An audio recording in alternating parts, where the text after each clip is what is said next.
Premium crafted Lime ஒட்டுக்கட்டிய நாட்டு எலுமிச்சை நாற்று நீங்கள் உற்பத்தி பண்ணிட்டு இருக்கீங்க. ஒட்டுக்கட்டிய நாட்டு எலுமிச்சை நாற்றுக்கும் தற்போது நடைமுறையில் இருக்கிற விவசாயிகள் பயன்படுத்திட்டு இருக்கிற விண்பதிய எலுமிச்சை நாற்றுக்கும் என்ன சார் வித்தியாசம்? மெயின் வித்தியாசம் வந்து ஆணிவேர். இதில் வந்து ஆணிவேர் இருக்கும். ஆணிவேருக்குன்னா என்ன அட்வான்டேஜ் அப்படின்னு பார்த்தீங்கன்னா, ஆங்கரேஜ், அதாவது வந்து மரத்தோட உறுதித்தன்மை, நிலத்தில் அதோட உறுதித்தன்மை வந்து நல்லாயிருக்கும். அதனால் வந்துங்க இந்த காற்றுக்கு வந்து தாங்கி வளரும். அதே மாதிரி ரூட் ஜோனுக்கு வந்து ஒரு பாதுகாப்பு கிடைக்கும். நாங்கள் வந்து நல்ல தரமான பழங்களை கொடுக்குற அதிக உற்பத்தி பண்ணுற மரங்களை செலக்ட் பண்ணி அதிலிருந்து வந்து நுனி கட்டிங்களை எடுத்துகிட்டு வந்து தான் இந்த ஒட்டுக்கட்டிய நாற்றுகளை உற்பத்தி பண்ணுறோங்க. இதுதான் இதில் மெயின் சிறப்பே வந்து ஆணிவேர் இருக்கிறது தான்.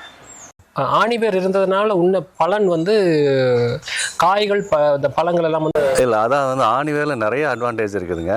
அதில் மெயின் அட்வான்டேஜ் வந்துங்க உறுதித்தன்மை. அதாவது வந்து ஆணிவேர் கீழே ஆழமாக போகிறதுனால வந்து மரத்தோட உறுதித்தன்மை நல்லாயிருக்கும்.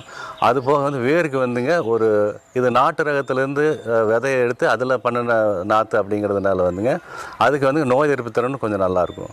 அது போக வந்து வறட்சி காலங்களில் வந்துங்க தண்ணியை தேடி போகிற தன்மை இதுக்கு இருக்கிறதுனால வந்துங்க ஆணிவேருக்கு இருக்கிறதுனால வறட்சியும் தாங்கி வளரும்.